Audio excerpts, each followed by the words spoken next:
Australia versus India border Gavaskar ট্রফির চতুর্থ টেস্টে ভারত খুবই লজ্জাজনক হার হারল।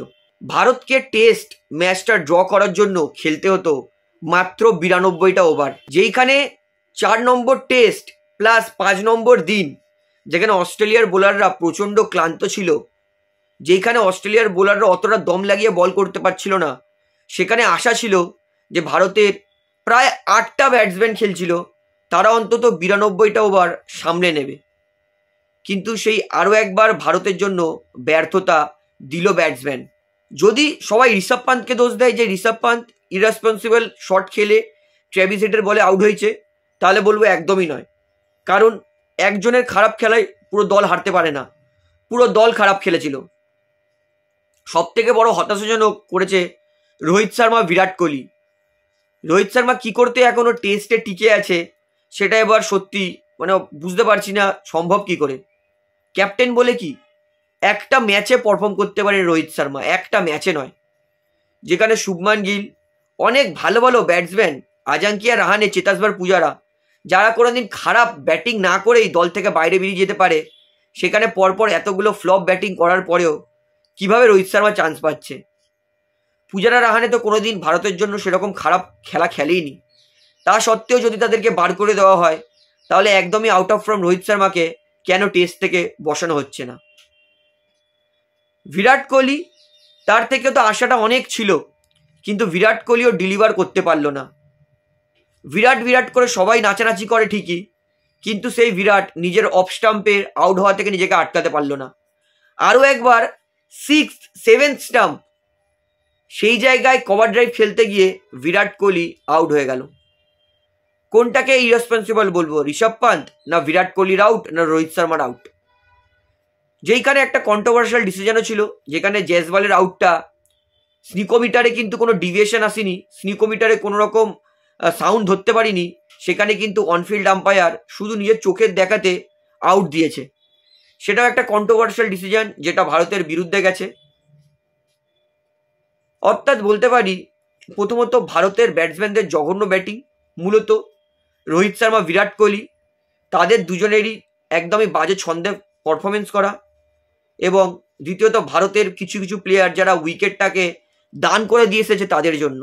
যেখানে গতকাল অস্ট্রেলিয়ার দুটো শেষ ব্যাটসম্যান নেথান লায়ন আর বোল্যান্ড দাঁড়িয়ে 100টার কাছাকাছি বল খেলে এসেছে, সেখানে আমাদের ইন্ডিয়ার তাবর তাবর ব্যাটসম্যান 5 নম্বর দিনে 92টা ওভার ব্যাটিং করতে পারলো না। এটার থেকে জঘন্য এবং লজ্জাজনক জিনিস আমার মনে হয় না কিছু হতে পারে। খুবই হতাশ হয়েছি ভারতের এই ব্যাটিং পারফরমেন্স দেখে, যেখানে বুমরা নিজের সর্বস্বটা দিয়ে দিয়েছে, যেখানে বুমরা আর কিছু বাকি নেই, সেখানে গোটা টিমের থেকে কোনো এফোর্টই পেলাম না। নীতিশ কুমার রেড্ডি দুর্দান্ত সেঞ্চুরি করেছে, কিন্তু আমাদের ইন্ডিয়ার একটা মিডিয়ার খুবই স্বভাব খারাপ, কেউ ভালো খেললে তাদেরকে নিয়ে এত নাচানাচি করে, তারপরে নীতিশ কুমার রেড্ডি যিনি প্রত্যেক টেস্টে ভালো ব্যাটিং করে এসেছে, তাকে নিয়ে নাচানাচি করার পরের টেস্টেই ইনিংসেই তিনি 1 রানে আউট হয়ে গেছেন।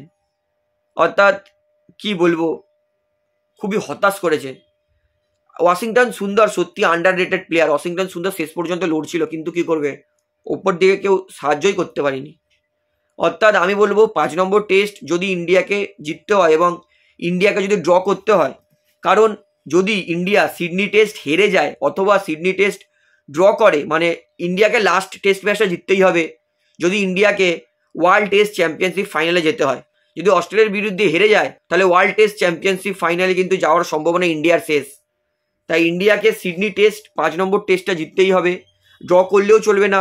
অর্থাৎ এই সিরিজটা ইন্ডিয়াকে যদি 2-2 ড্র করতে পারে, লাস্টে যদি ইন্ডিয়া টেস্টটা জিততে পারে, তাহলেই কিন্তু ইন্ডিয়া ওয়ার্ল্ড টেস্ট চ্যাম্পিয়নশিপ ফাইনালে যেতে পারে, তাহলেই একমাত্র ইন্ডিয়ার সম্ভাবনা বেঁচে আছে। তো এবার বলবো ইন্ডিয়ার দলকে প্রথমত রোহিত শর্মাকে বসিয়ে বুমরাকে ক্যাপ্টেনশিপ দেওয়া হোক, তার বদলে শুভমান গিলকে চান্স দেওয়া হোক, এবং অবশ্যই যেখানে আজাঙ্কিয়া রাহানে দুর্দান্ত ডোমেস্টিকে পারফরমেন্স করেছে, সেখানে বিরাট কোহলির বদলে আজাঙ্কিয়া রাহানেকে সুযোগ দেওয়া হোক। কারণ এর আগের বারেও বিরাট কোহলি ছাড়াই কিন্তু বর্ডার গাভাস্কার ট্রফি জিতেছিল টিম ইন্ডিয়া। তাই আমি মনে করি ইন্ডিয়াকে যদি জিততে হয় তাহলে 2টি বড় সিদ্ধান্ত কিন্তু নিতেই হবে, যেটা আমার মনে হয়। আমি জানি অনেক বিরাট রোহিত সমর্থকরা আমাকে গালাগালিও দেবে কমেন্টে, কিন্তু ভাই আমিও বিরাট রোহিতের বিশাল বড় ফ্যান, কিন্তু ইন্ডিয়ান টিমের থেকে বড় আমি ফ্যান কারণ নই। তাই ইন্ডিয়া জিতুক, সেটাই আমি সব থেকে বড় চাই। তো আপনার কি মনে হয় ইন্ডিয়ান কোন কোন প্লেয়ারদেরকে এই মুহূর্তে বসানো উচিত সেটা আমাকে কমেন্টে জানাবেন। তাহলে ভিডিওটা এখানে শেষ করছি, আশা করি ভালো লাগলো। তো ভিডিওটি ভালো লাগলে অবশ্যই লাইক করুন, কমেন্ট করুন, শেয়ার করুন এবং চ্যানেল জানান নতুন সকলকে অবশ্যই পাবলিক ভিউ কলকাতা এই চ্যানেলটিকে সাবস্ক্রাইব করে বেল আইকন প্রেস করে অল করে রাখবেন। ধন্যবাদ।